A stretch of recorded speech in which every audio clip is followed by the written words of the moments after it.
Boa noite, turma. Oficializando, né? Vamos fazer a nossa oração para a gente iniciar o nosso momento de estudo bíblico. Senhor Deus e Pai, nós nos colocamos diante da Tua presença em oração nesta noite, pedindo que o Senhor esteja na frente, na direção, porque tudo que fazemos aqui, ó Pai, é o intuito de conhecê-lo mais, nos aprofundar em Ti, conhecer-te, crescer no entendimento da palavra. Que o Senhor esteja nos ajudando à frente, Pai, abrindo nosso entendimento, que tudo seja dito conforme a direção do Teu Santo Espírito. É o que nós oramos, em nome de Jesus. Amém. Então vamos lá. Antes da gente entrar nas parábolas, eu quero compartilhar com vocês. Estava aqui comentando, falar com a André. André disse assim, eu assisto em casa, eu falo com a senhora, eu interajo. Eu morro de rir. Que ontem no estudo, né, eu fui a uma aula, ontem nós iniciamos a geografia bíblica. Senta aqui na frente, David. Não? Vai ficar aí de... Meu pai do céu. Geografia bíblica. E fala sobre a questão de você estudar porções de terra e a importância. E uma coisa que eu nunca tinha realmente pensado, como o nosso Deus, ele é um Deus geográfico. Ele é um Deus que não se limita a porções, a lugares, mas é um Deus que usa lugares para nos ensinar e para nos abençoar. Uma coisa assim fenomenal. Domingo, eu vou falar dessa passagem que foi a passagem que eu preguei sobre a descida do Espírito Santo, né? Nós falamos sobre o batismo do Espírito Santo. E aí ontem abriu-se assim uma visão que eu não tinha visto. Antes de Jesus... assim quando ele aparece para os seus discípulos, ele sopra o vento. Vamos abrir lá a Bíblia? Lucas. Ele sopra o Espírito, é em João que ele sopra, né? João capítulo 20.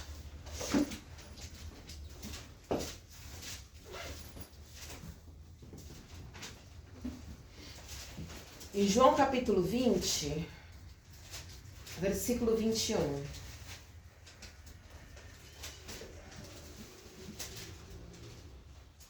Logo quando ele aparece no cenáculo, né, para os seus, em Lucas, olha que a gente vai abrir lá em Lucas depois. João, capítulo 20, versículo 21. Jesus ele aparece dizendo, Pai seja convosco, assim como o Pai me enviou, também eu vos envio a vós. E havendo dito isso, assoprou sobre eles e disse, recebei o Espírito Santo. Lucas 24. Vamos voltar lá em Lucas 24.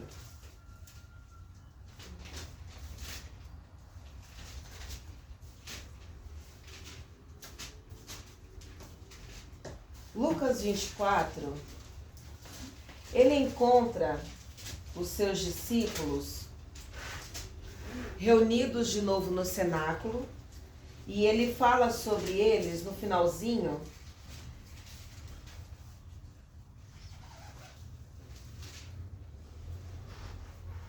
No versículo 49, antes dele ascender aos céus, ele fala, eis que sobre vós envio a promessa de meu Pai, ficai, porém, na cidade de Jerusalém, até que do alto sejais revestidos de poder. Isso nós vimos no domingo. A ordem dele foi ficar em Jerusalém. Houve uma ordem geográfica de um local onde eles deveriam ficar. E onde eles estavam aqui? Versículo 50. E levou-os fora até Betânia. E levantando as mãos, o abençoou. Eles estavam em Jerusalém, mas na hora de ascender ao céu, Jesus os levou para fora, em Betânia. Ele ascende aos céus, mas ele dá um comando, que eles tinham que voltar, ficar em Jerusalém. 52. E adorando eles, tornaram com grande júbilo para Jerusalém. A distância, isso eu aprendi ontem, a distância de Betânia para Jerusalém é 1 quilômetro. Deus não podia se manifestar na Betânia, Deus podia se manifestar em qualquer lugar, mas eles mandou que eles voltassem para Jerusalém. Versículo, mesmo 24, versículo 13. Começa aqui, ó. no mesmo dia em que Jesus foi crucificado, iam dois discípulos, para uma aldeia que distava de Jerusalém 60 estágios, cujo nome era Emaús, cerca de 10 quilômetros. Flávio Joséfo, já viram o livro de Flávio Joséfo? Não. Vou trazer para vocês verem. A história dos Hebreus. Eu tô lendo ele assim, em doses homeopáticas, porque ele é gigante e já logo desespera. Eu consegui já ler umas 200, 300 páginas dele. É um escrito que não é muito fácil de ler, porque é muito antigo. Flávio Joséfo, ele é um judeu, ele não é um cristão, ele é um judeu que ele escreveu os fatos históricos. Então são fatos que corroboram muitas coisas que estão na Bíblia e discute-se muitos outros fatos que não estão na Bíblia, mas são da época. Flávio Joséfo, ele vai dizer que Emaús era conhecida por ser uma cidade de águas termais, águas quentes. Então, a gente vê que os discípulos, eles acabaram de ver a crucificação de Jesus aqui, ó, no mesmo dia em que Jesus é sepultado, no mesmo dia, eles resolvem andar quase 10 quilômetros para irem para Emaús. Podemos então, de repente, imaginar que eles estavam indo dar uma relaxada nas aguinhas quentes. Pode-se imaginar. Não sabemos o que eles iam fazer lá, mas eles estavam indo a mais de 10 quilômetros, muito longe de onde Jesus havia dito que o Espírito Santo ia se manifestar. E olha como essa questão de lugar ela é importante, de local onde Deus chama a pessoa para servi-lo, onde tem a promessa do Senhor para a pessoa. Que Jesus, ele poderia ter se apresentado para vários. Ele se apresentou para os discípulos no cenáculo, ele se apresentou para Maria e Maria Madalena no sepulcro, e ele vê aqueles discípulos se desgarrando para bem longe, e quem é que chega perto deles? Jesus. E a Bíblia vai dizer que Jesus, que aqueles homens eles estavam tão atônitos, tão perdidos, que Jesus teve que começar a falar de toda a palavra desde o início com aqueles discípulos. Quer ver o versículo? Vamos achar aqui.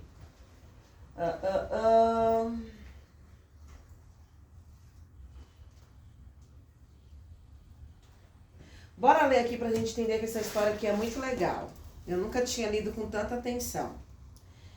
Eis que no mesmo dia iam dois deles para uma aldeia que distava de Jerusalém 60 estágios, 10 quilômetros, marca na tua Bíblia, cujo nome era Emaús. Iam falando entre si de tudo aquilo que havia sucedido. E aconteceu que, indo eles falando entre si e fazendo perguntas um ao outro, o mesmo Jesus se aproximou e ia com eles. Mas os olhos deles estavam como que fechados, para que o não conhecessem. Aqui já nos dá, irmãos, uma revelação tremenda. Quem se afasta do local onde Deus diz que tem promessa, os olhos se fecham, não consegue enxergar as coisas com clareza.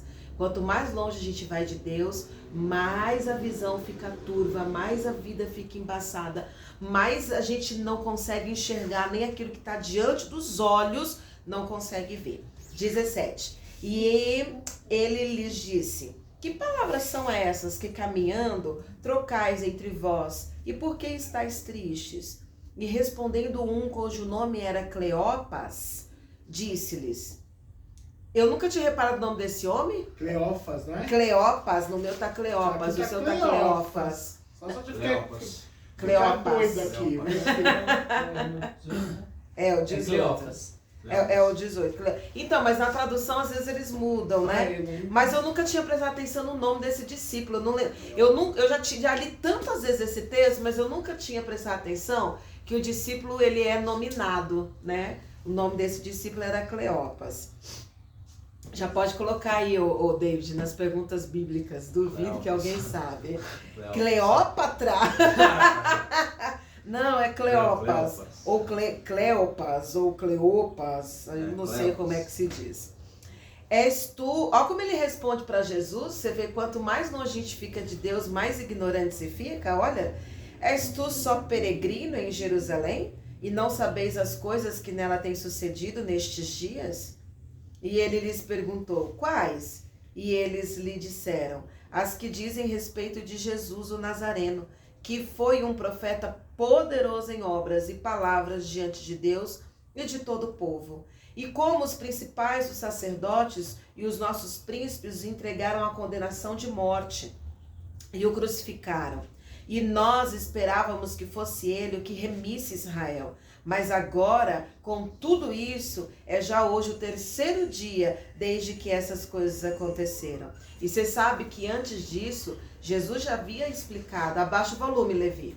Jesus já havia falado que ele ia morrer, mas ao terceiro dia ele ia ressuscitar. E os discípulos todos ouviram, mas ninguém entenderam. E esses dois foi pior ainda.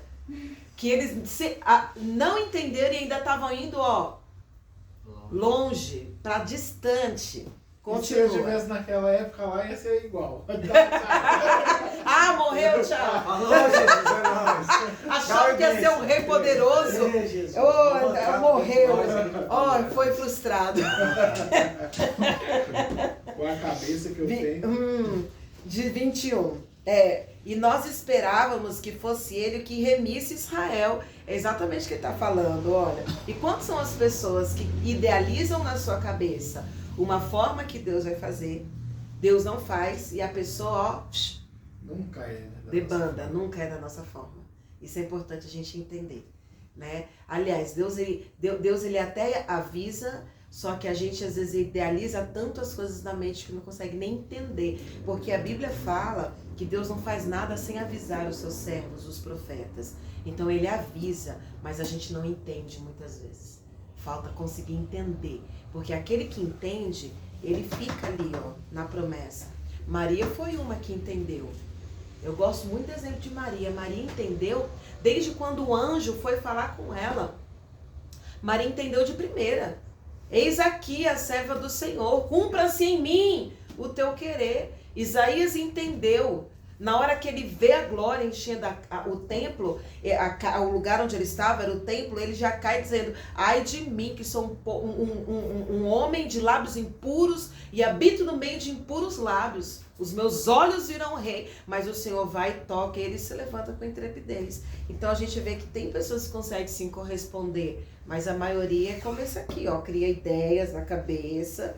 Então, vocês nunca mais, viu? Eu tenho aqui hoje 1, 2, 3, 4, 5, 6, 7, 8 que estão sendo bem instruídos na palavra e vão entender o que Deus está falando e não vão mais cair nessa asneira aqui dos discípulos no caminho de Emaús, né, minha gente? Em nome de Jesus. Amém. Chegou mais uma? Olha, exemplo. Chegou? Você é o maior exemplo. Eu só quero ver amanhã. Amanhã então. A caminhada é? Boa noite. Boa noite, gente. Seja bem-vinda, entre, sente. Abunde-se. Oi. Como é? Tá em casa? Aí continua, 22.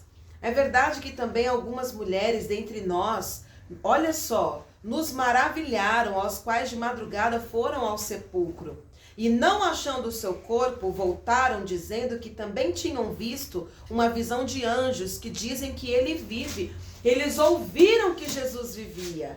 Ele vive, ele ressuscitou. E mesmo assim, mas você vê aqui a natureza de Jesus, né?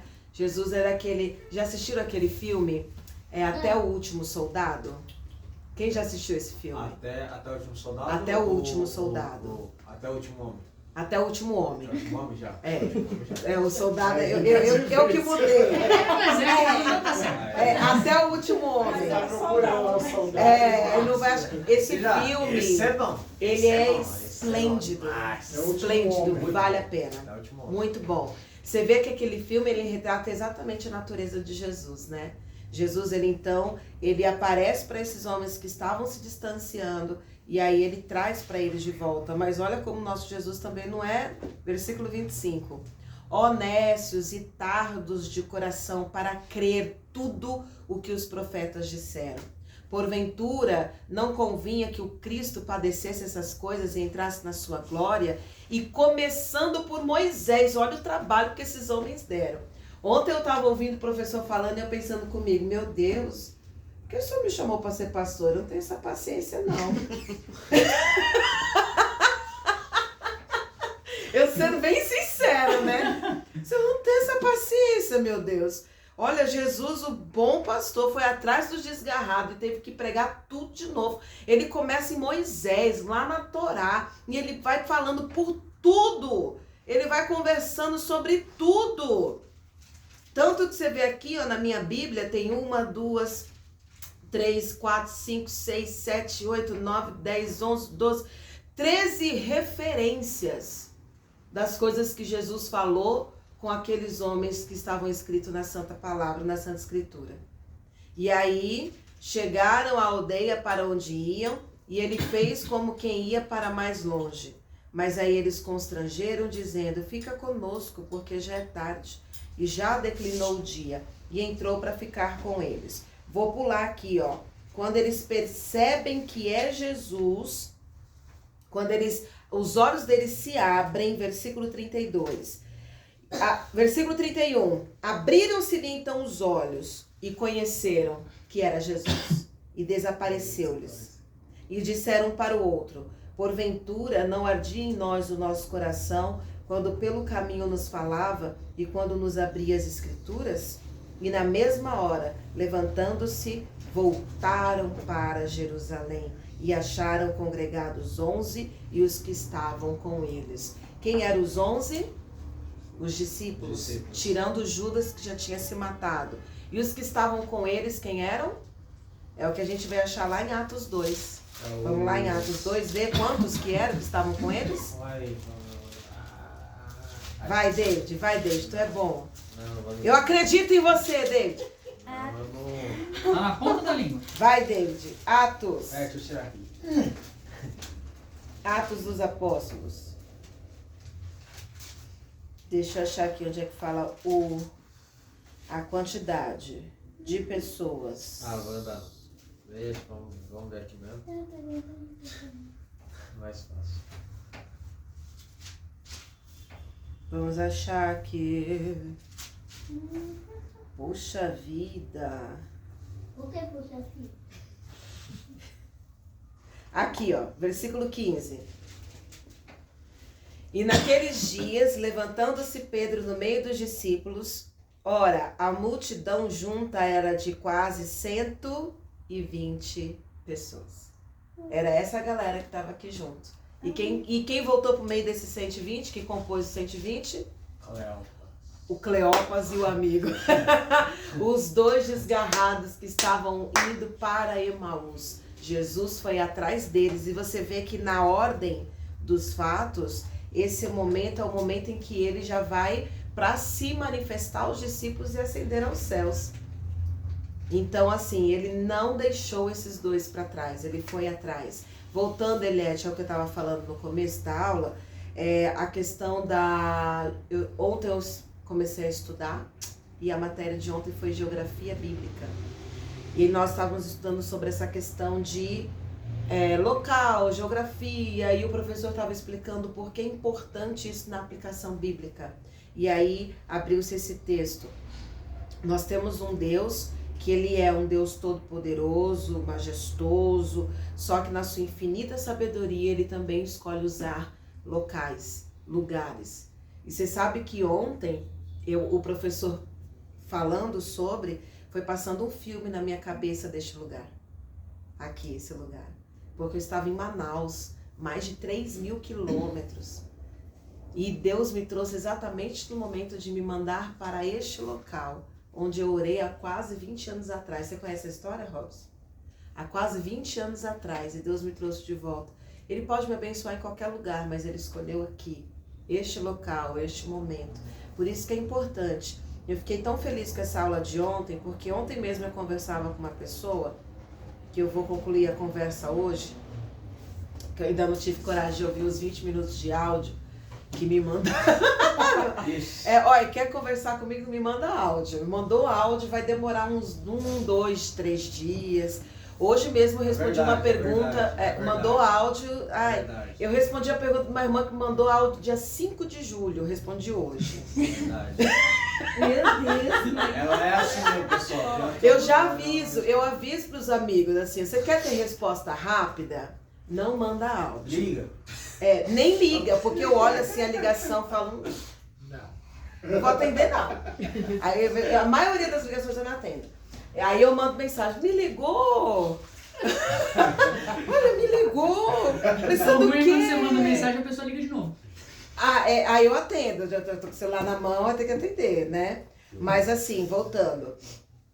Mas Deus sabe por que eu não respondi a pessoa, né? Eu precisava ter esse embasamento maior dessa questão. Mas antes de abrir o meu entendimento para essa questão bíblica de local, de como o nosso Deus ele é tão geográfico, eu falei isso para a pessoa. Falei, uma coisa que você precisa definir na sua vida é o local onde você vai servir. O lugar onde você vai servir. Você não pode ficar pulando de um para o lado para o outro, lado para o outro. E eu ouvi assim, eu não tinha uma base bíblica para responder com clareza, como graças a Deus abriu-se meu entendimento para isso. Mas eu respondia, não pula de galho em galho, porque uma hora o galho quebra. Então você tem que estar seguro no lugar onde você vai estar. E hoje eu entendo que não é um ditado. Eu só não tinha o entendimento dentro da Bíblia, hoje eu tenho. Para você ver, ó, quando Deus chama Abrão, ele falou, Abrão, sai da tua terra e do meio da tua parentela e vai para a terra que eu te mostrarei. Ou seja, Deus não poderia abençoar ele ali? Poderia, mas ele não quis. Ele mandou Abrão ir para determinado local e Abrão, ele obedeceu. E toda vez que a gente tenta, você vê Jonas, Deus mandou ele ir para um determinado local. Ele entrou no barco e foi para outro. Aí o que acometeu na vida dele? Tempestade. Então a gente precisa estar no centro da vontade de Deus, não só em obediência no lugar onde a gente quer. Eu quero estar em tal lugar. Não é eu quero estar, é onde Deus quer me usar. Onde é que Deus quer que eu esteja. Quando a gente fala de lugar, a gente também fala de ministério. Todas as portas abertas são de Deus. Só que eu tenho que entender qual é o ministério que Deus quer me usar. Qual é o local, o ministério? Eu sou da Igreja da Graça, Deus me chamou aqui, amém. Mas qual o local que Ele quer que eu sirva? Nós aqui somos da tenda, Robson era da tenda, era Cachoeirinha, não chegou tenda. Santana, tá lá em Santana. E aí, onde é que Deus quer nos usar? Isso é muito importante, a gente ter isso bem definido e ficar exatamente no lugar onde Deus nos colocou. Deixa eu ver se tem aqui alguma frase que me chama muita atenção para eu deixar registrado para vocês. Não existe poder sem respeito ao ambiente geográfico. O professor falou isso ontem, eu falei, meu Deus, se a pessoa não consegue obedecer a Deus ficando no lugar, ela não vai conseguir obedecer a Deus nos seus mandamentos. Porque se um lugar que é limitado, a gente vê com os nossos olhos, a gente sabe o limite que existe e a gente não consegue obedecer, muito menos vai obedecer aos princípios espirituais que a gente não vê. Então o nosso Deus, ele coloca muito isso, essa questão. Se a gente não consegue obedecer a Deus em limites geográficos que os nossos olhos veem, jamais nós vamos conseguir obedecer a Deus em princípios espirituais. Não existe poder sem ambiente geográfico. Isso aqui é muito, muito forte, muito tremendo. Quando saímos do ambiente geográfico, perde-se a visão, perde-se completamente. Já viu pessoas que de repente resolveram sair do seu ambiente onde Deus os chamou? Eu vou continuar servindo a Deus em outro lugar, e se perdeu? Conhece pessoas assim? Porque toda vez que você sai do ambiente onde Deus te chamou, a geografia e a obediência, elas andam juntas. A visão se perde e a pessoa fica completamente perdida. Esses discípulos, quando os olhos se abriram, a primeira coisa que eles fizeram? Voltaram para Jerusalém. Para onde Deus os havia chamado. Voltaram para Jerusalém. Oh, glória! Então, só uma dúvida, desculpa a minha ignorância, mas eu sou jovem aprendiz, né? Adorei! Jovem aprendiz! Essa questão de geografia, como a senhora falou, ele não podia ter feito milagre em determinado local, voltou para Jerusalém. Por que exatamente É querer entender Deus, né? Porque lá em Jerusalém, ou por Ei, exemplo... tem explicação, só que eu tenho uma explicação gigantesca sobre isso. Entendi. A questão de Jerusalém, ela já vem lá atrás no patriarca Abraão. Não digo só em questão de Jerusalém. Eu digo nessa questão de geografia mesmo. Por exemplo, Deus falou que eu tinha que vir para cá. Eu poderia ser desobediente, vou para outro lugar. Mas ele mandou vir para cá. Por isso, cá estou. E por que exatamente essa situação? Queria entender isso. Então, quando Deus ele elege, Deus ele não é restrito ao local. Ele pode abençoar em qualquer lugar. Nós não estamos falando que Deus ele é restrito àquele local, não é isso. Só que ele escolhe locais para que as pessoas cumpram o seu propósito. Então, o propósito de Jerusalém começa lá atrás em Abraão, em Abrão ainda na época. Quando Deus manda Abrão sair da sua terra e ele vai habitar na terra onde ele chega, a Canaã, a terra prometida, onde ele... vou falar. Onde ele é levado a Deus para sacrificar o seu filho Isaque, é exatamente nos montes onde hoje foi constituído Israel. Então Deus nunca saiu daquele lugar, desde Abrão. Deus nunca tirou o seu propósito sobre aquele lugar. Mas ele é distrito ali? Não. Ele estendeu o seu poder para todo mundo. Mas ele escolheu aquele lugar que dizem os estudos, eu vou estudar mais, me aprofundar sobre isso, é o centro da terra. É, o centro da terra. Entendeu? Então quando você começa a mexer ali, é o meio. Ali onde está Israel, o meio, o centro da terra. E o Senhor escolheu o centro da terra e ali é o lugar.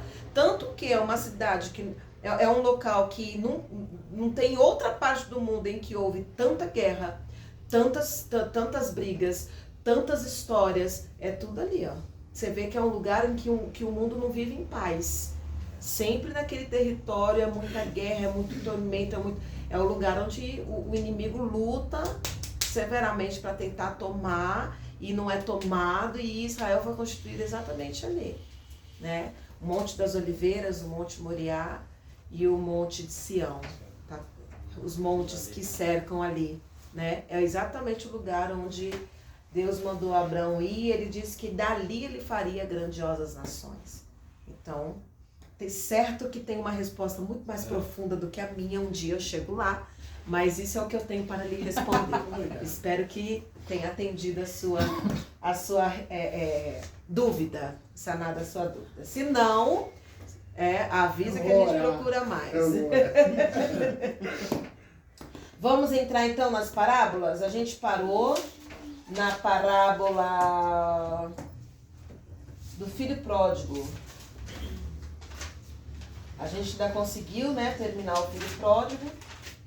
E hoje a gente vai entrar em Mateus 24. Eita. Ei. Mateus 24, 32.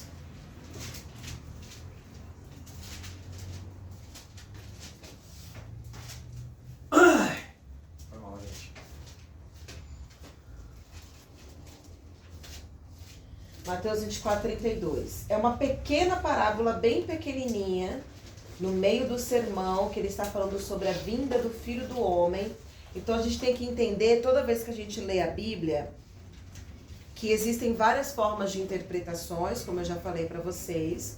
A forma que nós estamos estudando parábolas, também em aplicação à questão do reino do céu e da volta de Jesus, porque essas parábolas no seu intuito, não sei se eu posso dizer o principal, mas um dos intuitos, quando Jesus conta essas parábolas, é preparar o povo para o reino de Deus na terra e a volta dele.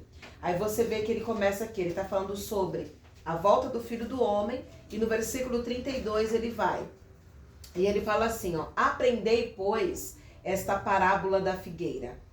Quando já os seus ramos se tornam tenros e brotam folhas, sabeis que está próximo o verão. Igualmente, quando virde todas essas coisas, sabei que ele está próximo, às portas. Em verdade vos digo que não passará esta geração sem que todas essas coisas aconteçam. O céu e a terra passarão, mas as minhas palavras não hão de passar. Quando a gente fala de figueira, lembra que na interpretação de figueira, nós estamos falando do povo de... Vai lá, aluno, Israel. Vamos lá, alunos, Israel. Então, toda vez que você vai falando figueira, ele está falando do povo de Israel. E não é o povo de Israel estendido a nós que viemos por adoção. É a terra mesmo ali, o povo, a cidade de Israel.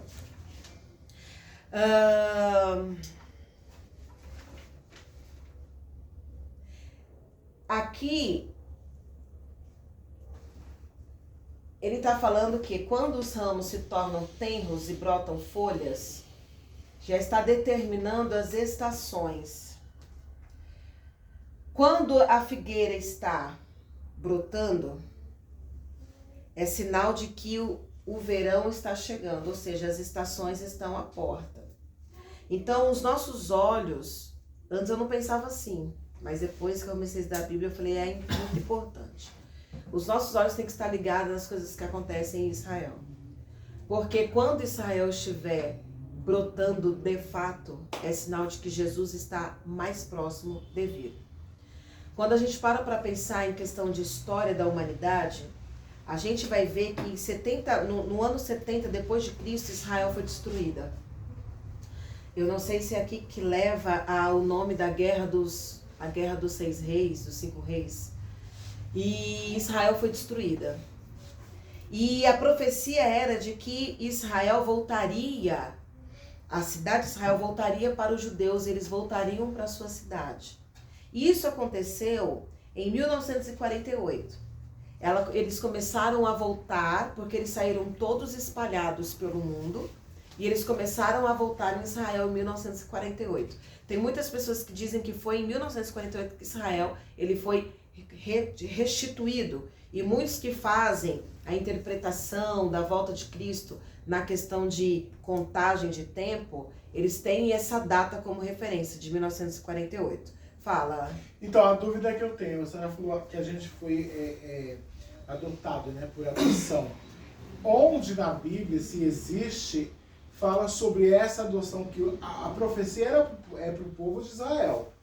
Ou existe vou te na mostrar, Bíblia, existe versículo. o resto da humanidade? Sim, Entendi. por adoção. Nós somos feitos filhos por adoção. Agora Existe. Jogo de cabeça. Paulo, acho que Paulo que fala. Paulo que fala sobre isso. É que eu não sei de cabeça a referência. Paulo fala bastante sobre essa Tem adoção. algumas, né? Sim. Tá, só para não perder o gancho, por Não, isso que eu show. perguntei. Pra ter certeza, né, que eu tenho direito. Porque vai que eu tô fazendo as coisas e não tenho direito, vou pro inferno, já jogo lá no mundo e acabou. Ó, João 1,12 fala assim: contudo, os que receberam, os que creram em seu nome, deu-lhes o direito de se tornarem filhos de Deus. Romanos 8,14, porque todos que são guiados pelo Espírito de Deus são filhos de Deus. Pois vocês não receberam o Espírito que os escraviza para novamente temerem, mas receberam o Espírito que os torna filhos por adoção, por meio do qual clamamos Abba Pai. É Romanos 8,14.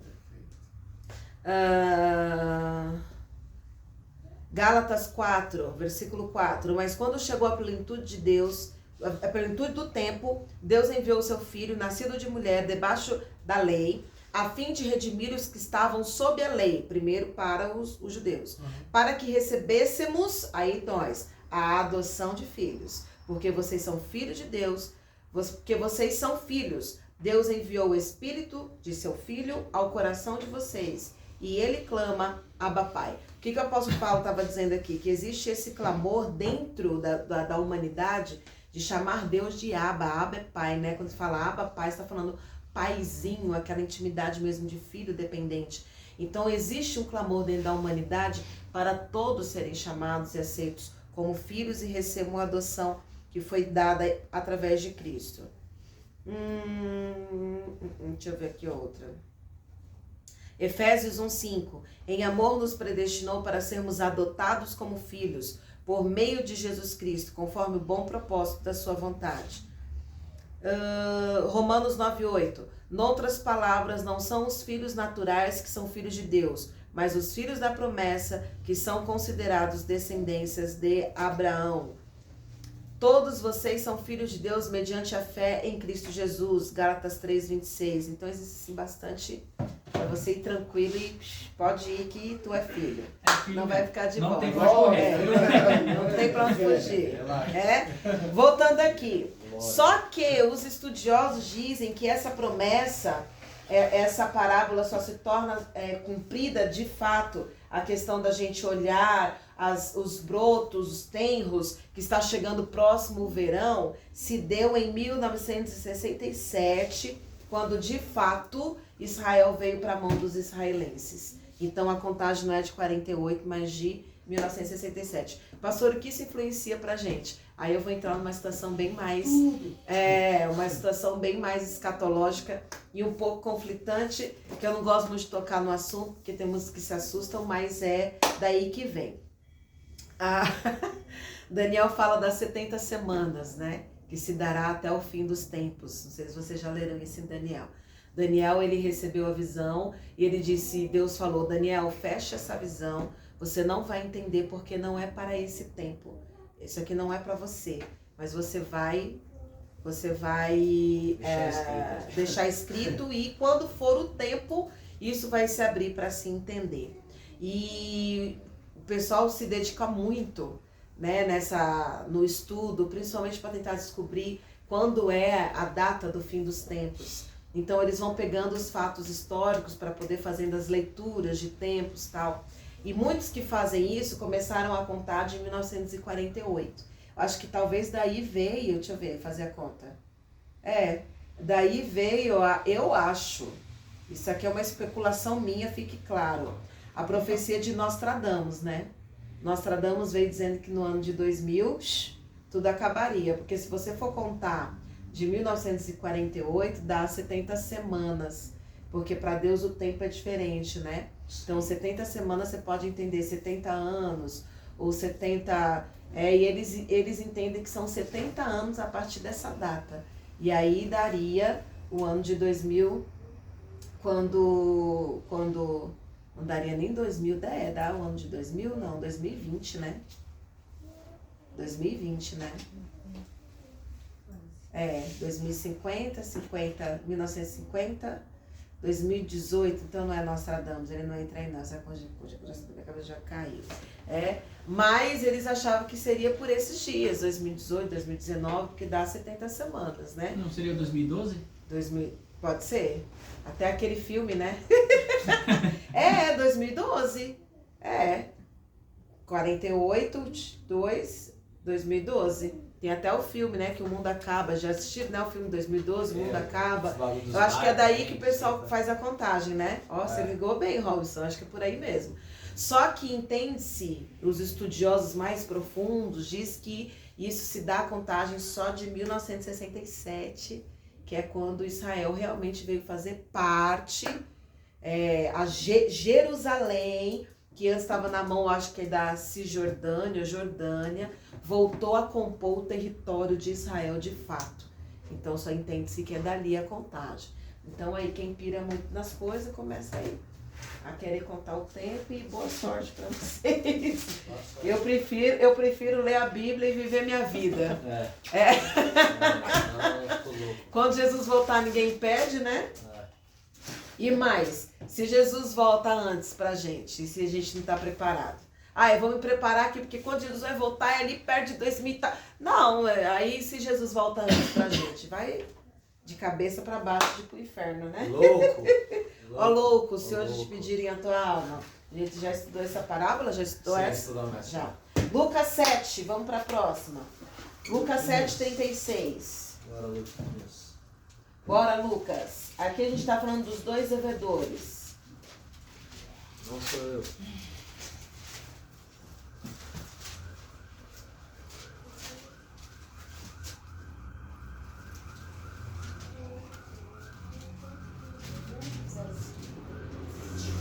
Não é os dois devedores, é a pecadora que ungiu os pés de Jesus. Tá marcando errado. É uma parábola de gratidão, né?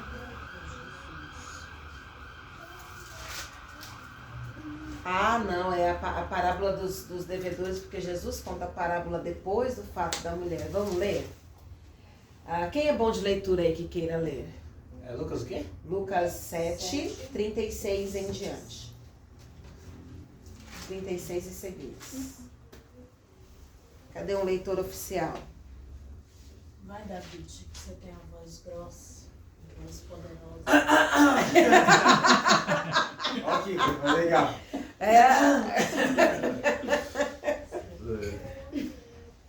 Nossa, o meu aqui é um pouquinho diferente, mas o entendimento é o mesmo, tá, gente? Lucas 7, 36. Tendo sido convidado por um dos fariseus para jantar, Jesus foi à casa dele e reclinou-se, como era o costume, junto à mesa. Assim que tomou conhecimento que Jesus estava reunido à mesa na casa do fariseu, certa mulher daquela cidade, uma pecadora, trouxe um frasco de alabastro cheio de perfume. E, posicionando-se atrás de Jesus, prostou-se aos seus pés e começou a chorar. Suas lágrimas molharam os pés de Jesus, mas ela em seguida os enxugou com seus próprios cabelos, beijou-os e os ungiu com perfume. Diante de tal cena, o fariseu que o havia convidado falou consigo mesmo: se este homem fora de fato profeta, bem saberia quem nele está tocando e que espécie de mulher ela é, uma pecadora. Então voltou-se Jesus para o fariseu e lhe propôs: Simão, tenho algo para dizer-te. Ao que ele aqueceu: sim, mestre, dize-me. 2 homens deviam a certo credor. Ele devia 500 denários e o outro 50. Nenhum dos dois tinha com que pagar, por isso o credor decidiu perdoar a dívida de ambos. Qual deles o amara mais? E replicou Simão: imagino que aquele a quem foi perdoada a dívida maior. Ao que Jesus congratulou: julgaste certamente. Então virou-se em direção à mulher e declarou a Simão: vês esta mulher? Entrei em tua casa e não me trouxeste água para lavar os meus pés como é de costume. Esta, porém, molhou os meus pés com suas lágrimas e os enxugou com seus próprios cabelos. Da mesma maneira, tu não me saudaste com um beijo na face, como é tradicional. E ela, todavia, desde que cheguei, não cessa de me beijar os pés. E mais, tu não me ungiste a cabeça com óleo, como era de se esperar, mas esta mulher com puro bálsamo ungiu os meus pés. Por tudo isso te asseguro, o grande amor por ela demonstrado prova que seus muitos pecados já foram todos perdoados. Mas onde há necessidade de pouco perdão, pouco amor é revelado. Em seguida, Jesus afirmou à mulher: perdoados estão todos os seus pecados. Então os demais convidados começaram a comentar: quem é este que pode até perdoar pecados? E Jesus revela à mulher: a tua fé te salvou. Vá-te e permanece em paz. Isso aqui revela muitas coisas, né? Primeiro, ele foi jantar na casa desse homem, mas esse homem não convidou porque o amava, porque não recepciona com atitudes de amor, né? Ele recepciona talvez pela fama que Jesus tinha, pela atenção que ele iria receber na casa dele. E quantas são as pessoas que também não fazem isso, né? Querem um status ou uma posição, até mesmo dentro da igreja. Eu já vi muitas pessoas falarem isso. Aí eu fui para a igreja para ter um círculo social, para eu ser aceito em algum lugar, por amizades, mas não de fato por amor a Jesus. E a gente vê isso assim aos baldes, né? Infelizmente. Pessoas que procuram, que estão na igreja por vários outros motivos e não por amor de fato a Jesus.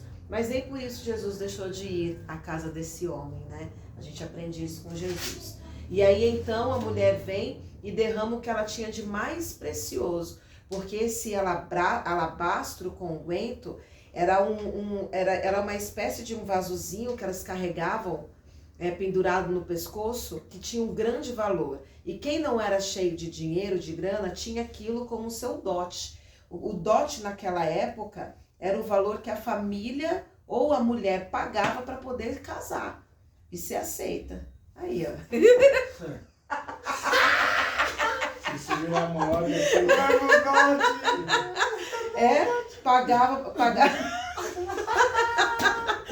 Pagava pelo marido, né? Pagava ali para poder ter uma família. E ela então, quando ela tem essa atitude de quebrar o vaso, é péssimo não conseguir segurar o riso, né? Eu tô lembrando da pobre da Lívia no chão, gente. Eu não consegui fazer o culto. E eu ando ali pra trás assim, Felipe vai ajudar.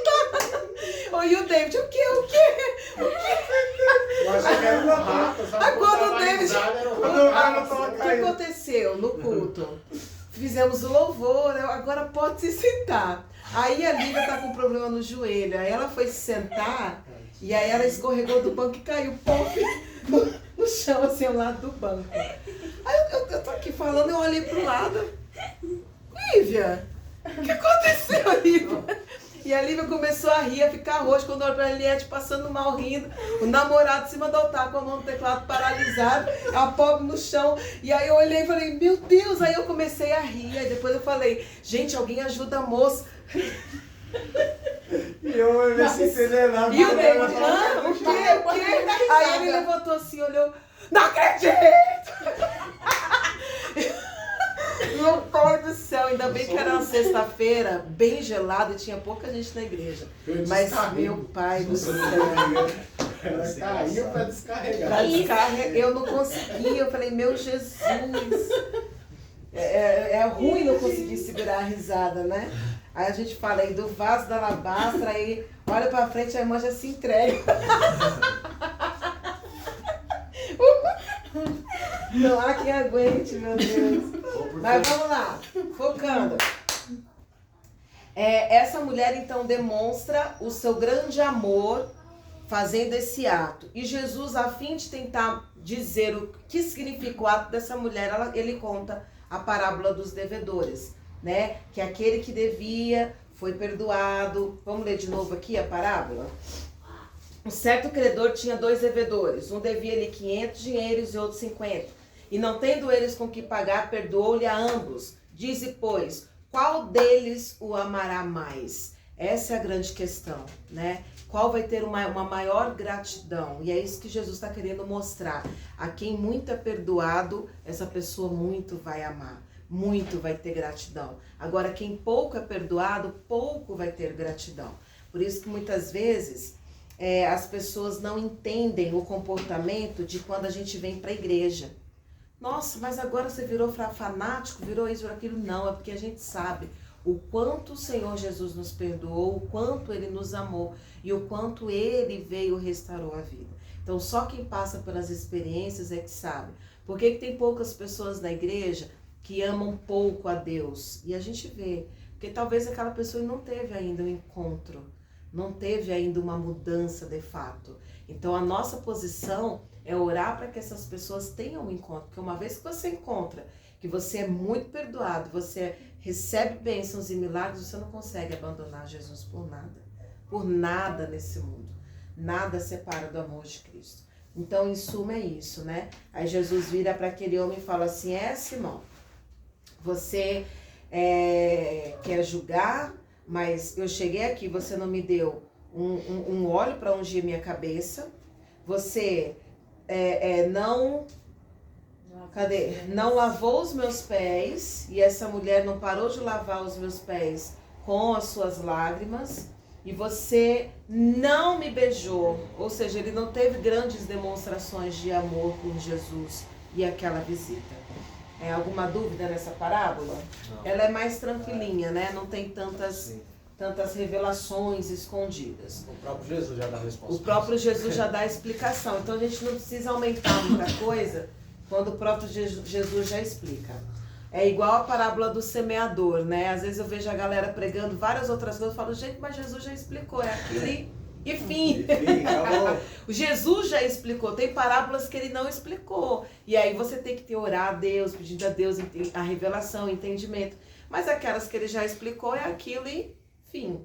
Lucas 12, vamos lá. Lucas 12, 35.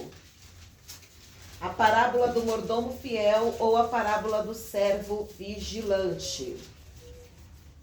Olha aí como o Senhor Jesus, ele se importa com a questão de vestes. E a gente vai falar aqui sobre vestes espirituais, né? Olha o versículo 35. Estejam cingidos os vossos lombos. Esteja com as vestes, a sua vida tem que estar vestida. No mundo espiritual, se a gente pudesse ver, irmãos, o mundo espiritual. Nós veríamos o que os demônios veem quando eles olham pra gente. Você sabe que no mundo espiritual eles não veem como é o nosso corpo normal. Eles veem as nossas vestes, né? Eles veem se a gente está revestido, se a gente está preparado. Por isso é importante cingir os vossos lombos, estejam preparados, estejam vestidos. A gente já falou aqui um pouquinho, né? De vestes, a gente ainda não falou de vestes de guerra, mas é importante, irmãos. Quando Deus mandar, eu vou pregar. Mas não mandou ainda, então você procura. Você vai estudar. Vestes de guerra, vestes de salvação, vestes de justiça, vestes de adoração, vestes de louvor, vestes da noiva, que tem que ser sem mácula, sem ruga, sem mancha do pecado, sem trauma do passado, tudo isso. Rugas, quando você lê na Bíblia assim, ó, sem mácula, a Bíblia está falando de marcas, manchas de pecado, mácula. Sem rugas, a Bíblia está falando de tempo. Então, sem coisas que o tempo traz, às vezes trauma de tempo, ou o tempo que desgasta. Então, toda vez que você lê na Bíblia, mácula está falando de pecado e rugas está falando de tempo, coisas que vêm com o tempo, tá? E acesas as vossas candeias. A gente volta lá para a parábola das candeias. A gente já falou, já explicou, você já tem esse conteúdo, não vou falar de novo. 36. E sede vós semelhante aos homens que esperam o seu Senhor quando houver de voltar das bodas, para que quando vier e bater, logo possam abrir-lhe. O que ele está falando aqui? Daquelas pessoas, porque antigamente as casas, os casais não moravam sozinhos, né? As pessoas de posse não eram sozinhas. Elas tinham os seus funcionários, os seus escravos. Quando os donos saíam para viajar, eles ficavam cuidando da casa. Já viram filme de época? Filme de rei, disso, daquilo. Quando eles voltam, a casa tem que estar impecável para eles chegarem e entrarem. Quando a gente viaja, quem é que limpa a nossa casa? Eu. Se passa muito tempo a gente volta. A mãe olhou com a cara de dúvida ali. A mãe olha assim, você tá, filho? Eu não vou falar nada, que eu deixei lá em casa. Ó lá, viu? Barata. Fui eu. Ó, ainda quer colocar a culpa no irmão. Se a gente sai pra viajar e volta, a casa você encontra com teia de aranha, com poeira. Não tem jeito. Por mais que você deixa tudo limpinho, você fecha. Quando você volta, tá com mofo. Tem muitos lugares que dá mofo, que dá teia de aranha, que dá... Precisa estar sempre organizado. Então aqui a Bíblia está dizendo para esses escravos, esses servos, eles tinham que estar sempre com a casa preparada, pronta, para quando o seu Senhor chegasse. Aí continua falando. Bem-aventurado, ou seja, feliz, versículo 37. Aqueles servos os quais, quando o Senhor vier, achar vigiando.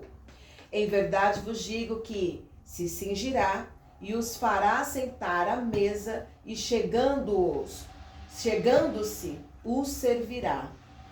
Ou seja, esse servo, ele vai estar sempre preparado e pronto para receber o seu Senhor. E aqui a gente vai falar de 3 coisas que não pode faltar na vida do cristão, principalmente o cristão que aguarda a volta de Jesus. Ele tem que estar sempre vestido, ele tem que estar com a sua candeia acesa e sempre na expectativa. Já falei isso com vocês de expectativa. A expectativa, quando a pessoa deixa de ter expectativa, ela perde esperança, deixa tudo pra lá, não tá nem aí. E é uma coisa que a gente não pode deixar nunca de ter na nossa vida. A expectativa de que Jesus voltará. A expectativa de que temos que estar prontos. Não podemos nos perder no meio do caminho. A expectativa, ela é essa. E é muito fácil se perder no caminho. Tem que tomar muito cuidado. Aí continua dizendo.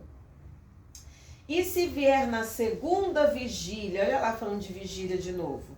E se vier na terceira vigília e os achar assim, bem-aventurados são os tais servos. Sabei, porém, isso, se o pai de família soubesse a que hora havia de vir o ladrão, vigiaria e não deixaria minar a sua casa. Portanto, estáis vós também apercebidos, porque virá o Filho do Homem a hora que não imaginais. Vamos quebrar aqui uma coisa? Algumas coisas aqui. É uma coisa que não está nem aqui no meu esboço, mas que me chama a atenção. A volta de Jesus, ela não vai ser como um ladrão. A Bíblia fala que, assim como o ladrão não avisa, senão o homem ficaria, o pai da casa ficaria ligado, vira a hora que ninguém sabe, não vigiaria. Portanto, estáis assim também apercebidos, porque virá o Filho do Homem a uma hora que a gente não imagina. Não que ele vai vir como um ladrão, sem avisar ninguém. Entenderam a diferença? Sim, porque os sinais estão aí. Os sinais estão aí. O povo está sendo avisado para estar pronto. Ele não tem intenção de pegar ninguém de surpresa, ele quer pegar o seu povo preparado. A única comparação com o ladrão é porque o ladrão não avisa a hora. Mas os sinais que Jesus vem estão aí. Por isso que a gente tem que estar ligado. Diga. É só uma observação. Hoje eu vi umas entrevistas falando justamente sobre isso, né? E as pessoas, elas zombam demais disso. É uma falta de respeito. Por que zombam de algo tão sério que está escrito e que vai acontecer? Porque não acreditam. A maioria acha que a Bíblia é apenas um recurso, uma muleta para pessoas fracas da mente, para terem em que acreditar e se apoiar. Eu vi uma ateísta falando, como é ruim não ter fé. Uma velhinha. É muito ruim não ter fé, porque você não tem aonde se apoiar. Ela ainda fala assim, ó, quem tem a sua fezinha, que cultive, porque no momento da dificuldade você tem onde se segurar. E eu que não creio em nada, me seguro em quê? Então, para eles, a fé em Deus não é uma verdade absoluta. É um recurso para que pessoas tenham onde se apoiar, onde segurar, onde se firmar. Por isso que eles não acreditam que essa palavra ela é verdadeira. Não acreditam que isso vai acontecer. Para muitos, isso é só uma fé que surgiu para apoiar homens fracos, para que os homens fracos tenham onde se segurarem. Eu costumo pensar porque eu acho que a minha vida inteira, eu tenho 48 anos, a minha vida inteira eu busquei dinheiro. Tive dinheiro, não me faltou nada, mas sempre um rombo dentro do peito, no coração. Nada preenchia. E não é demagogia que eu estou falando. O que me preenche hoje em dia realmente é a palavra de Deus. E aí eu vou trocar isso por outra coisa? Não vou. E aí eu fico meio indignado em ver essas pessoas que mesmo estão bem de vida financeiramente, mas ainda assim zombam das pessoas. E porque eles, todo ser humano, todos, quando você vai conversar com todos, é de uma forma geral, todos os seres humanos têm um vazio dentro de si. Que só é preenchido com a presença de Deus. Que é exatamente a perda da presença de Deus que ocorreu lá no Jardim do Éden. Quando o homem peca. Você viu aqueles vídeos, né? Que o filho aparece atrás também. Eu vejo aqueles vídeos daquelas mulheres super de Deus, assim, e o filho atrás. Eu vejo o Levi todinho. Eu não posso, já viu que nas lives eles sempre dão um jeito de aparecer? Eu faço as lives de porta fechada. De porta fechada. Quando eu não fecho a porta, ele vem. Mãe, é a live? É a live? Quero paixê. Tá bom, chega. Já, o pessoal já viu. Uma passagem, eu tava com muito dinheiro, com carro, viajando, andando na estrada, falando, gente, eu tenho tudo para ser feliz. Por que eu não me sinto feliz? né? E aí eu tive que passar por uma experiência de perda para ver que realmente a minha felicidade não estava nos bens materiais. Não existe, não está nisso, né? Está realmente em sentir Deus dentro da gente. É, E eu não troco isso por nada mais. glória a Deus, você conseguiu ter esse encontro. Oremos para que as pessoas também consigam ter, mas a maioria tem o mesmo vazio que sentem, mas não entendem. Eles não entendem, ainda não compreenderam que é a falta de Deus. E mesmo esses que desacreditam, Deus continua ajudando. Ajuda. E eles não Insiste. enxerga, vê que tá, mas não foi. É, continuam É sem incrível isso. querer acreditar. Enfim, mas é isso mesmo. Segundo fato que eu quero falar aqui para vocês. Muitos falam assim, que Jesus está demorando de voltar. Não que Jesus esteja demorando, mas Jesus, ele está usando o seu tempo de misericórdia. Porque quanto mais tempo demora dele voltar, mais tempo dá de arrependimento. Vou usar o exemplo do irmão Augusto, que ele é o nosso bebezinho, né, na nossa igreja. Aprendiz. Se Jesus tivesse voltado o ano passado, o Augusto não tinha entrado.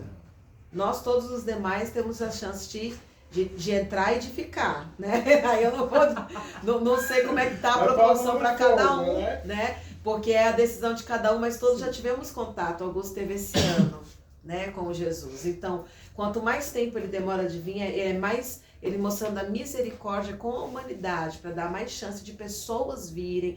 Então, assim, eu vejo Jesus sendo, Deus sendo aquele que quer já executar, e Jesus aquele que está sempre intercedendo, porque a Bíblia fala que ele é o nosso intercessor diante do Pai, né? Está sempre ali intercedendo para que haja essas possibilidades de maior, aumentar o tempo. Aqui quando fala de ladrão, a gente também vai tocar no assunto do arrombamento, que eu já falei com vocês. A questão de termos um inimigo que é violento, a gente nunca pode se esquecer disso. E como que nós ficamos vigilantes? Porque aqui ele fala, né? Vigiai, porque não sabeis, portanto estáis vós também apercebidos, ou seja, vigilantes, porque virá o Filho do Homem a hora que não imaginais. E disse-lhe Pedro, Senhor, diz essa parábola a nós ou também a todos? E disse o Senhor, aí a gente vai entrar aqui numa outra parábola, né? Depois a gente vai ler essa. Vamos só aqui arrematar esse primeiro momento. Como é que a gente fica vigilante? Orando e entendendo o momento que está acontecendo. Você sabe que Você sabe que a primeira... Não sei se vocês lembram qual foi o primeiro ato de fé que eu fiz aqui na tenda. Vamos ver se vocês lembram. Primeiro. Não se lembram. A gente ficou consagrando um azeite, eu entreguei o azeite com a unção de Issacar. Vocês se lembram a unção de Issacar? Essa unção da tribo de... Conhece a unção de Issacar, Robson?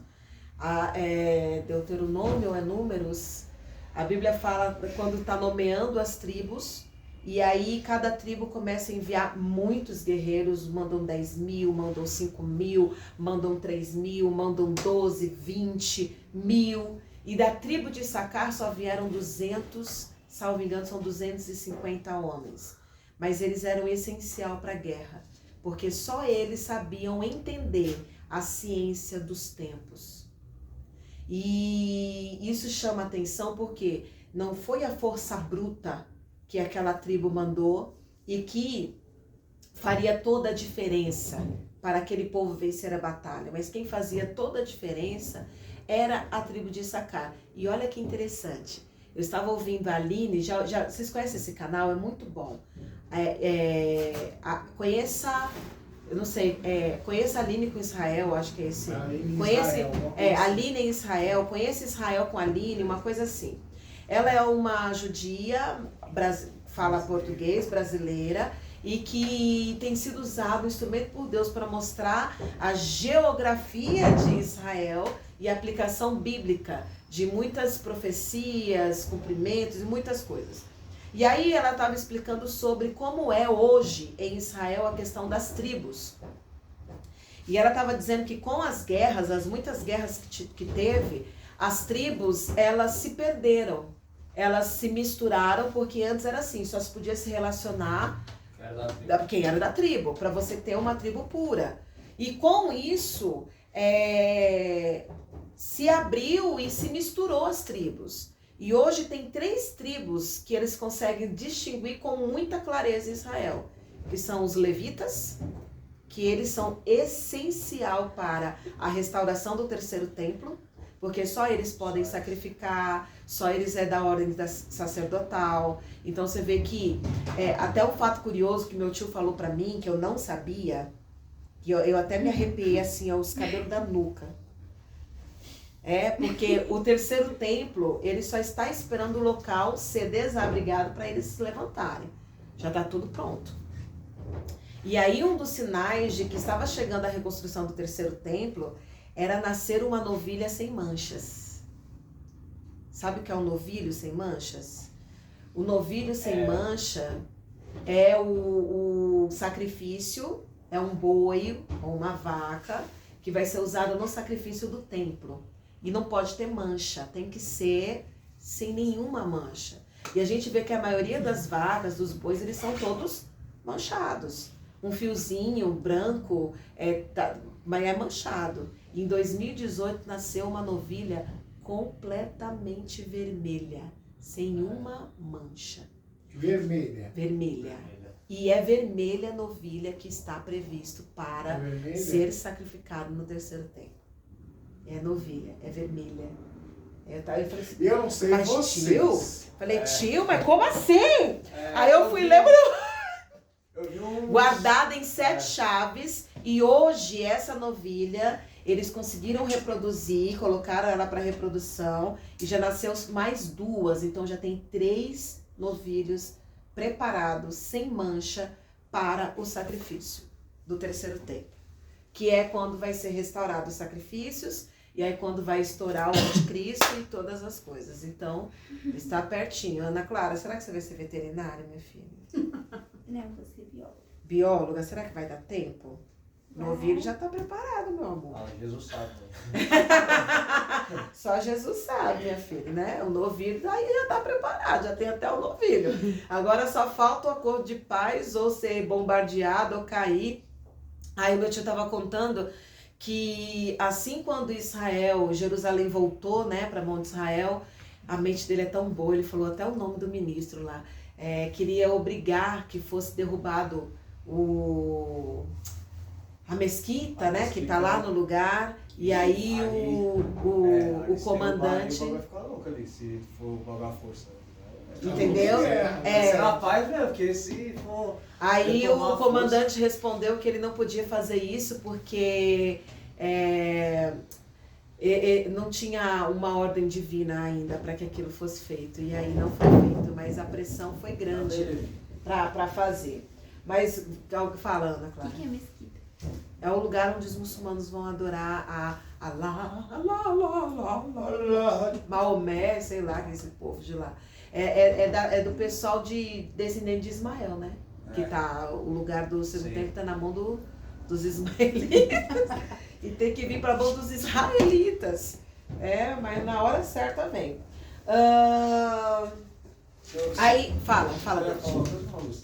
Eu ia falar, não sei vocês, mas eu sinto muito isso, a proximidade do... E assim, ó, com todos os pastores que eu converso, com as pessoas que eu converso, todos estão falando numa mesma voz. Eles falam assim, não tem como a gente ignorar os sinais, não tem como a gente sente na oração. Olha que eu nem sou batizado, eu sinto isso dentro de mim, no ambiente, nos comportamentos das pessoas. Assim, tipo, não foi pra ontem por causa da misericórdia. E pode ser que não seja para amanhã por causa da misericórdia. Por isso que a gente tem que redobrar em oração. Porque, se Abraão, ele não fosse diante de Deus interceder, Ló tinha perecido em Sodoma e Gomorra. Então a intercessão, ela vale muito. Né? A gente pode prolongar ainda muito tempo da humanidade na intercessão, na oração. Mas se o crente não orar, Jesus está às portas. emocionado, não. Eu queria, mas eu não tô. Aí voltando para cá. Pedro chega para Jesus e pergunta: Senhor, essa parábola é só para nós ou é para todos? Aí olha como Jesus responde. E disse o Senhor, outra parábola: qual é, pois, o mordomo fiel e prudente, a quem o Senhor pôs sobre os seus servos para lhes dar a tempo a ração? Bem-aventurado aquele servo a quem o Senhor, quando vier, achar fazendo assim. Em verdade vos digo que sobre todos os seus bens o porá. Mas se aquele servo disser em seu coração: o meu senhor tarda em vir, e começar a espancar os criados e criadas,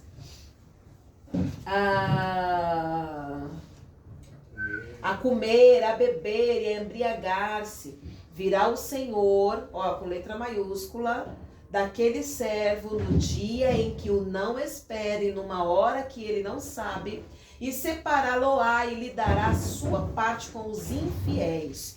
E o servo que soube a vontade do seu senhor e não se aprontou, nem fez conforme a sua vontade, será castigado com muitos açoites. Mas o que a não soube e fez coisas dignas de açoites, com poucos açoites será castigado. Detalhe, o castigo vai ser, não tem para onde fugir, mas um vai receber mais e outro menos.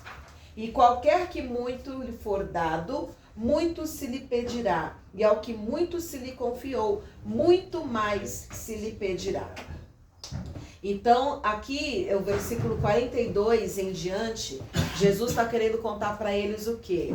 Sobre prudência, serem prudentes, e fidelidade. Só vai poder chegar imune até o final o servo que não só ficar fazendo o que lhe foi mandado, mas fazer com prudência e fidelidade. Porque tem muitos que continuam fazendo, mas se tornam tão carnais que estão espancando as outras pessoas, que estão perdendo a visão. Vamos falar assim, bem escancarado. Vou dar um exemplo de mercenários, pastores, que perdem a visão e começam a espancar as suas ovelhas, a só se importarem em arrancar a lã das ovelhas, não cuida das ovelhas. Tem muitos, por exemplo, o pastor Jair fala muito isso. Você está aqui no ministério, você está achando ruim, não sai porque você recebe. E não é mais por amor às almas. Sai, vai trabalhar. Mas tem muitos que não têm coragem de sair para enfrentar o mundo, para enfrentar um trabalho. Tem muitos que não têm. Eu particularmente sou completamente contra pastor não ter profissão. Para mim, assim, ainda tô...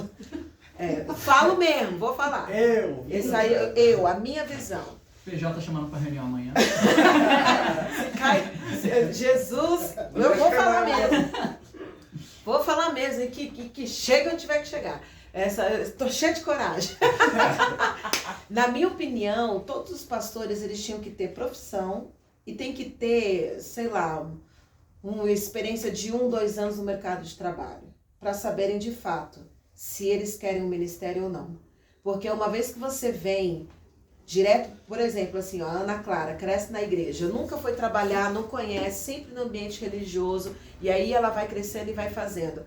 Ela não vai ter certeza se ela tem chamado mesmo ou não para estar ali.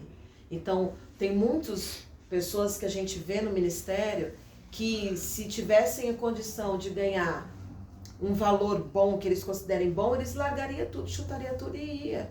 Eu conheço pastores que eram pastores e que no momento em que o negócio apertou e tiveram que sair porque foram surpreendidos em coisas desarabonadoras de eles estarem em posição pastoral, saíram e se desviaram. Aí te pergunto, já tiveram encontro com Jesus? Não tiveram, estavam em cima de um altar, exercendo uma função, mas não eram de Cristo.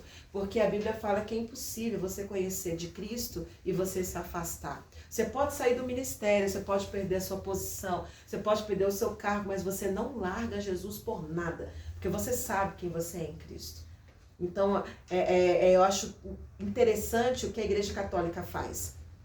Ela prepara o padre e depois ela dá 1 ano como é o nome? É de intertício, que eles ficam 1 ano no mundo. Você vai viajar, você vai trabalhar, você vai ver se é isso mesmo que você quer, ficar mesmo dentro do ministério ou não, e eles passam 1 ano. Eu lembro que logo quando eu cheguei no Amazonas, a Eliane tem um primo que é padre. Ele estava no ano de intertício dele. Foi viajar com a gente, andou de lancha, fomos pro hotel de selva, na piscinona e tava lá, né? Quando terminou, ele falou, não, eu quero ser padre mesmo. Voltou lá para o ofício dele, seguiu. Tem outros que saem nesse 1 ano e falam, não quero ser padre, não quero ser freira, não. Eu não vou, não, quero não, posso não. E não voltam. E eu acho isso interessante, porque se você realmente tem certeza da tua vocação, você pode passar a provação que for, você não sai. Você não abandona, você não fala mal, você dá a sua vida, o seu sangue naquilo ali, que você tem certeza daquilo que você quer. Como pessoas, por exemplo, que já tem uma atitude diferente, já vem do mundo, conhecendo tudo e fala, não, eu tenho certeza que eu quero fazer a obra. Abre mão de tudo e vem. Eu fico vendo o Carlos, eu admiro demais o Carlos. Carlos trabalhou 12 anos para o Ministério da Graça sem receber R$1. Nunca se queixou. O momento eu chamou para ali, foi para cá, voltou para ali, foi. Mas uma pessoa que tem consciência. Você vê que é uma pessoa que independente se tem, se não tem, se tá com isso ou com aquilo, faz a obra no amor, no carinho. Deus está ali, ó, presente, do lado, acompanhando. É uma pessoa que eu particularmente admiro demais, porque eu nunca vi vacilar na questão da fé. Nunca vi. E aí que é a prova dos 9, né? Isso. Aí é a prova dos 9. O servo que era fiel cai em traição e faz o que não deveria, será açoitado. A Bíblia está falando. A gente tem que tomar muito cuidado com a vida de concessão. Começa a abrir pequenas concessões, quebrar pequenos princípios.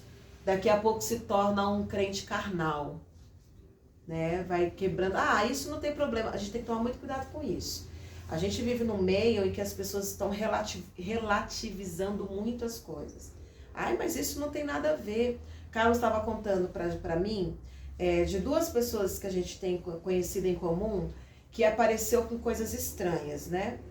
Um foi até um pastor que foi fazer uma campanha na igreja, isso há muitos anos atrás, e ele fez a campanha com talhas que ele comprou na loja de macumba. Com o quê? Vasos que ele comprou na loja de macumba. Ele foi na loja de macumba, comprou aqueles vasos, acho que por ser mais fácil, mais perto. Vou dar muitos detalhes, não, senão... Era mais barato porque eles produzem uma de quantidade. E comprou na loja de macumba. Aí o Carlos falou assim, mas isso não tem problema? Não, o que vem na minha mão é santificado. Opa! Olha lá as pequenas concessões. Sabe qual foi o final dele? Não tá mais no ministério. Quase desviado. Eu não vou dar muitos detalhes da vida porque não convém, mas não conseguiu ficar firme. A outra que era obreira, chegou com colar de búzios. Eita! Colarzão. Não, mas isso aqui... Tambor. Mas isso... Entendeu? Mas isso aí, isso não é de macumba, minha filha, ele disse que perguntou pra ela. Ela, não, isso aqui vem pra mim e fica santificado. Eu peguei na mão, o pessoal tem muito isso, e tem que tomar cuidado. Peguei na mão, tá santificada, e botou lá, não demorou muito tempo, ela traiu o esposo, se separou e tá caída completa. A quarta pessoa da Trindade. Qual que é? Essas pessoas aí. Essas pessoas aí que falam, não tem nada a ver, vem em mim. Eu sou santificado, tem que tomar cuidado, fala, Robson. Tem um amigo meu que ele... Eu falava que ele era mais crente que eu. Me ajudou bastante, mas assim, teve uma vez que eu dei uma chamada nele porque ele tinha mania de ir pra igreja num dia e ir pra uma casa de macumba no outro. Oxi! E tu dizia que ele era mais O crente. pior é que ele tinha um jeito que era pra É parecer só o mais- jeito pra aparecer, né? Aí o que acontece? conversando com ele, falei, mostrei que estava errado, beleza, ele entendeu, parou. Pouco tempo depois, começou a dar alguns problemas na vida dele, aí ele voltou, falou, não tem nada demais, porque eu tô indo lá só pra ver como é que é, só pra assistir, porque tem alguns amigos meus que são de lá, eu estou indo só por isso, não tem nada demais. Hoje é homossexual, sai com todo mundo, não tem um centavo furado no bolso, largou a igreja, não fala com a mãe, odeia o pai. Ou seja, só abriu assim, é isso que a gente está falando aqui, ó, Abriu princípios, porta, né? vai quebrando princípios, vai quebrando escrúpulos, vai fazendo pequenas concessões, e aí a gente lembra do texto lá de...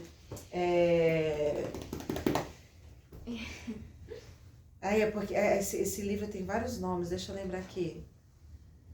Cantares de Salomão. Cânticos. Cânticos dos Cânticos. São as raposinhas que fazem mal às vinhas, né? Pegai as raposinhas, meu amor, porque as nossas vinhas estão em flor. As raposinhas fazem mal para as vinhas. Então o inimigo ele nunca vai vir com coisa muito escancarada pra gente. Porque ele é malandro, ele sabe. Por exemplo, uma pessoa que é muito crente ali, fiel, aí vem alguém e dá em cima dela. Eu tava contando pra minha prima uma experiência que eu tive. Não vou abrir aqui muito porque tá na internet, mas determinada pessoa veio dar em cima de mim. Eu fiquei tão constrangida que a minha reação foi só sair correndo. Saí correndo. Ela falou, se fosse eu tinha dado um grito, um tapa na cara e tararara. Então o inimigo já sabe que não vai usar isso pra ela, porque a minha reação é mais contida. Na hora que aconteceu, eu fiquei pensando, meu Deus, mas aí a esposa, fulano, só saí correndo, né? Eu tinha dado a mão na cara, então assim, o inimigo sabe, né, aquilo que vai atingir, aquilo que não vai, então ele sempre vem de modo sutil. Diga-se, irmão Augusto. Então, na pregação de domingo, a senhora tá falando sobre o batismo, né? Que uma vez batizado, Satanás sabe que ali é filho de Deus e que não vai mexer ali. E aí a gente tem como exemplo uma pessoa famosa do mundo gospel, um cantor, que nasceu num berço cristão. O que aconteceu ali? Satanás não... Mas não é porque é cristão que é filho de cristão que é cristão. É isso aí que a gente tem que entender. Não é porque nasceu num lar cristão, foi criado dentro da igreja que se torna cristão. Ali ele nunca teve um encontro de fato. Eu sei quem é que você está falando. Não vamos Eu tentar suspeito quem seja também. Ali ele não teve, não só ele, mas tem outros. A gente tem mais assim, aberto no cenário gospel brasileiro, a gente tem mais dois. Então, mas mais dois eu casos. estou dando com relação ao batizado, mesmo que não tenha... Mas lembra que eu expliquei? O primeiro batismo que realmente tem validade é o batismo em Cristo. E ele não teve isso.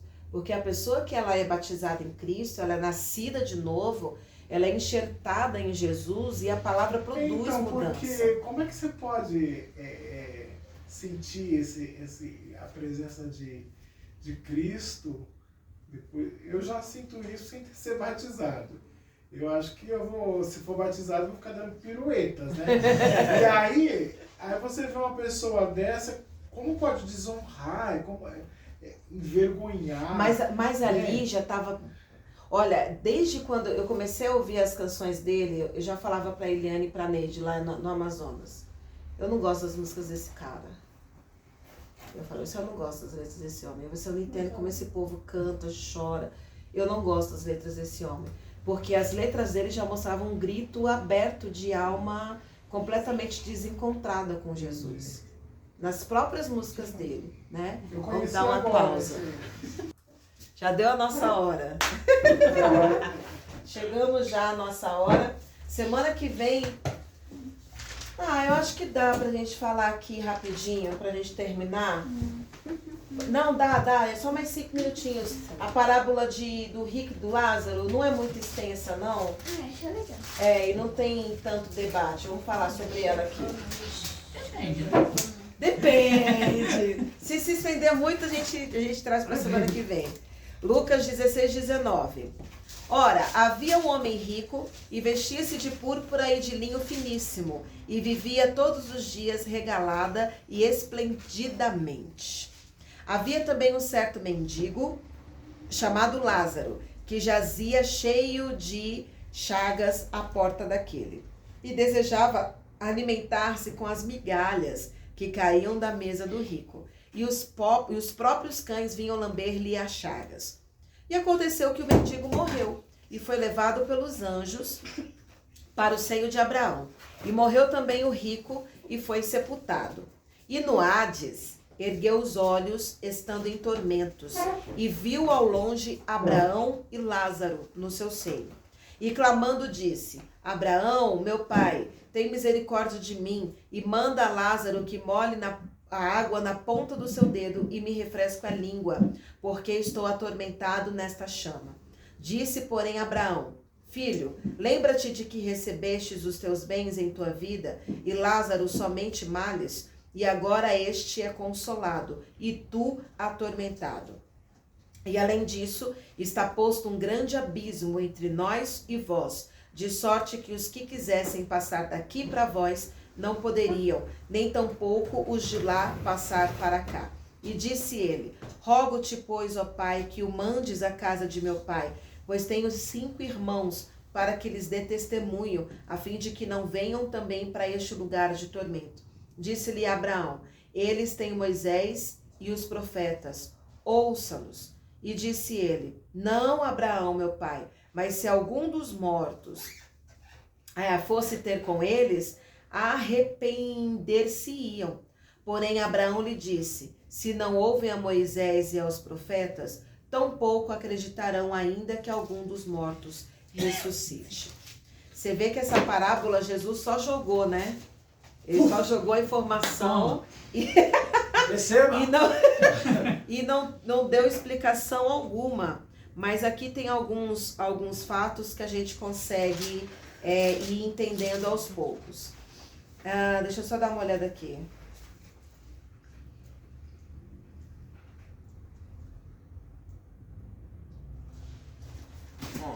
Eu aconselho vocês lerem Zacarias, tá? Zacarias é um livro quase que ninguém lê, mas é um livro profético e maravilhoso. Aqui a gente vai ver a explicação da vida após morte com as palavras de Jesus. Quando a pessoa morre, o corpo fica, volta a ser terra, a pó, né? Do pó veio para o pó volta. E o espírito ele é conduzido pelos anjos. Antes da cruz, existia um local chamado Seio de Abraão, que é o que Jesus ele fala aqui. É algum lugar na soberania de Deus, onde todos que morreram antes de Jesus, crendo no Senhor, foram levados para aguardar a vinda de Deus, depois que viveram uma vida justa dentro do possível na terra. Seio de Abraão, abismo e o Hades, que também era o inferno. Quem vai para o seio de Abraão vai escoltado por anjos, e quem vai para o Hades é escoltado por demônios. A gente vê um retrato disso, eu gosto muito disso. Observar os sinais que eles deixam em filmes, em produções, porque tem muitas verdades ali. Você vê, por exemplo, aquele filme, eu achei péssimo, mas depois que eu li a interpretação, eu falei, uau, é verdade. Não Olhe para Cima. Já assistiram? Leonardo DiCaprio? Eu não consegui acabar esse filme. Ele é muito chato, muito ruim, mas assim, a produção dele achei muito ruim, mas o recado oculto nesse filme, pelo amor de Deus, é poderoso. Do mundo sendo dominado pelas mentiras na terra e falando: não olhe para cima, não olhe para o céu, não olhe para Deus. O mundo está acabando e todo mundo sendo conduzido para a mentira das mídias. E o mundo acabando e todo mundo sabendo. Exato. E você vê que os sinais vêm, Deus ele vai usando todos os lados, até o cinema. Deus ele vem trazendo para nos alertar. Até o DiCaprio. DiCaprio já deu aquele sinal no Titanic, já deu uma lição, e agora ele vem, não olha para cima. E depois da cruz, Seio de Abraão tornou-se o paraíso, e o inferno, o Hades, tornou-se o inferno. Né? Então hoje, depois da cruz de Cristo, não se fala mais de Seio de Abraão, se fala de paraíso. Realidades ensinadas. A decisão só pode ser tomada em vida. Após a morte, ninguém decide nada. A decisão tomada em vida, ela é irreversível. Aí aqui cai já algumas doutrinas de algumas religiões que se batizam por mortos. Já ouviram falar sobre isso? Já. Sim. Né? Eles fazem rituais para se batizar por pastor. aqueles que já morreram. A igreja dos Mormons, eles fazem Sim. isso. Em Coríntios, eu acho que fala alguma coisa sobre isso também. Que é condenável o batismo de por de mortos. se batizar pelos mortos. Cultura, por exemplo, mexicana, eles fazem Dia dos rituais Mortos. no Dia dos Sim, Mortos. Dia dos Mortos. Os coreanos, japoneses, eles fazem muitas essas coisas pelos mortos, né? Eu falo que assim, são ensinamentos reconfortantes para o homem. Porque quem já perdeu alguém que ama, é muito reconfortante você saber que você pode fazer alguma coisa pela pessoa que não está mais em vida. Quem é que não queria fazer? Por exemplo, por uma mãe que se perdeu, por um pai que se perdeu, a gente estando em vida, a gente faria de tudo, né? Então, assim, eu nem condeno pessoas que de repente acreditam nisso, porque é um querer de fato que existe no ser humano. Porém, biblicamente não existe, né? Então, a decisão ela é pessoal, ela é irreversível, sem chance de mudança e tem que ser tomada enquanto estamos vivos. É uma coisa que eu sempre me questionei. Por que o mendigo foi para o paraíso e aí o Senhor ainda justifica? Olha, Lázaro, na vida você teve tudo de bom e ele não teve nada de bom, então aqui ele está sendo confortado. Falou, meu Senhor, mas não é por aceitar Jesus, por crer que a gente vai, independente se é rico ou pobre? Porque se for para ser assim, eu prefiro ser pobre na terra. Pra eu ser consolada para a eternidade, eu não faço nem questão de ter riqueza. Mas a gente vê que esse homem, esse mendigo, ele conhecia, ele chama Abraão de pai. Então ele conhecia, ele provavelmente ele era um servo, um conhecedor. Por isso que ele foi para o seio de Abraão, né? Nessa época ainda não tinha Jesus Cristo para a conversão, mas já existiam pessoas que andavam sobre a terra de modo justo. Então, antes de Jesus há uma coisa, após Jesus, o caminho da entrada para o paraíso é só aceitando Jesus. Outra coisa, a gente vê que após a morte a pessoa fica com consciência, com as suas emoções, fica com a sua memória e tem assim várias teorias, né? Eu fico com as palavras de Jesus. Tem muitos que dizem que depois você não vai se lembrar de nada, vai perder a memória. Eu acho que esse momento de você não ter mais essas memórias vai ser só lá na Nova Jerusalém, final de tudo. Mas enquanto isso não acontece, cara, você passa para o outro plano lembrando e sabendo de tudo. Todas as memórias, todas. Até o pastor falou assim, eu falei, é verdade. Qual seria a intenção de ter-se uma punição para alguém que vai para o inferno sem se lembrar de nada? Né? Ou qual seria a recompensa para alguém, a lógica de ir para o paraíso sem você se lembrar das renúncias e tudo que você passou, para você dizer, valeu a pena, né? Então, assim, eu falei, é verdade, eu fico com isso aí. E Jesus está me dizendo que Lázaro foi para o inferno com consciência e o mendigo foi para o céu com consciência. Isso é um ponto bem interessante que eu até perguntar, mas a senhora já respondeu, que quando ele chega lá, o rico, ele não fala para Abraão, me tira daqui. Não, ele sabe que ele está ali. Ele sabe, ele tem consciência. E ele sabe que por que ele está ali. Sim. Ele sabe que ele merece estar ali. E isso é um fato interessante, David, que eu nunca tinha pensado. Ele não pede, Abraão, pai Abraão, me tira daqui, é injusto, eu não poderia estar aqui. Não, ele tinha toda a consciência de que ele merecia estar ali e ele queria poupar os seus de irem parar no mesmo lugar que ele estava, provavelmente porque ele sabia que os seus estavam fazendo as mesmas coisas que ele fazia e que iria gerar o mesmo resultado que ele teve. Muito bem pontuado, né? Ele vai com toda a consciência. Outra lição que a gente tira dessa parábola é que céu é lugar de conforto e inferno é lugar de tormento. Então no céu a gente vai ter conforto eterno e o inferno, tormento. Na verdade o inferno, no final de tudo, outra coisa que me chamou a atenção. Eu achava que o inferno era o final, mas não, o inferno é o estágio onde a pessoa fica aguardando o final. Porque a Bíblia fala que vai pegar o inferno, Satanás e seus demônios, a morte, aqueles outros anjos que estão lá em Judas, que são liberados, vai jogar tudo no lago que arde como fogo e enxofre. Então, o lugar para onde o inferno vai ainda é pior do que o inferno. Bom, quem quiser ir pra lá, que vá. Que eu vá! não vou. Eu também não quero. A outra lição que a gente aprende: Mas eu não quero. quem morre não volta para falar com os vivos, salvo o caso de ressurreição. Allan Kardec, sai fora. Continua onde, vida? Ah, é outra parábola. Ah, tá bom. Então, a última lição é que existem casos de ressurreição de pessoas que morreram e voltaram? Sim. Existe. Existe. Pessoas com atestado de óbito comprovado, tudo, e que volta. Eles são poucos, raros. A Cassiane é uma, vocês sabiam disso? O testemunho da Cassiane é muito bonito, eu não sabia não.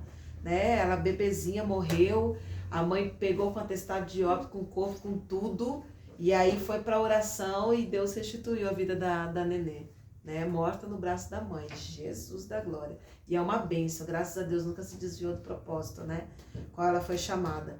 E alguma dúvida dessa parábola? Alguém alguma pergunta, alguma coisa? Não? Tranquilo? Sossegado? Ou seja, uma coisa.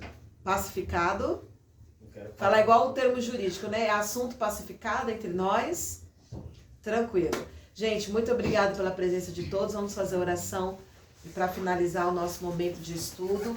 Eu louvo a Deus pela vida de vocês. Vocês não sabem como eu fico feliz, porque quando a gente fala assim, estudo bíblico,